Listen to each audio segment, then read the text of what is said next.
জীবনে এমন কোনো বন্ধু আছে বা ছিল যার সামনে আপনি আপনার ভেতরে থাকা দুষ্টু শয়তান ছেলে মানুষটিকে অনায়াসে মেলে ধরতে পারতেন?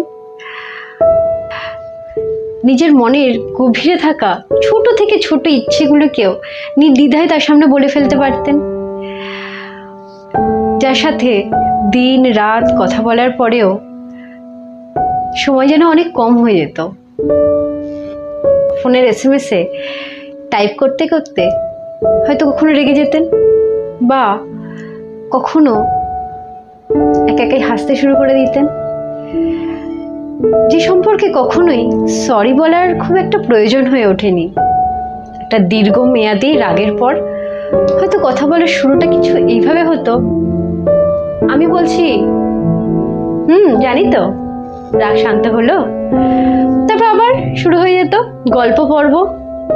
যে সম্পর্ককে কখনো ভালোবাসার নাম দেওয়া হয়ে ওঠেনি, যে সম্পর্কে কখনো চাওয়া পাওয়া বিশেষ কোনো জায়গা করে উঠতে পারেনি, যে মানুষটিকে আঙুল দিয়ে স্পর্শ করার কথাও মনের কোথাও কোনো জায়গা আসেনি, কিন্তু তার স্মৃতিগুলো, তার ভালোবাসা, সেই অনুভূতি, সেই বন্ধুত্ব মনের গভীরে অমূল্য সম্পদের মতো জায়গা করে নিয়েছে।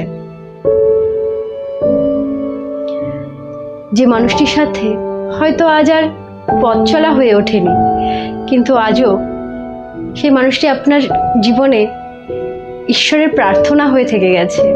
কোনো বিশেষ বন্ধু, এমন কোনো স্মৃতি যা আজও এই তপ্ত জীবনের তাপে আপনার মুখে হাসি ফুটিয়ে তোলে? জানাবেন, কমেন্ট করবেন।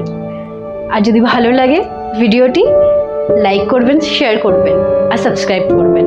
যারা আমার ভিডিওটি সাবস্ক্রাইব করে আমার পাশে থেকেছেন তাদের অনেক অনেক ধন্যবাদ।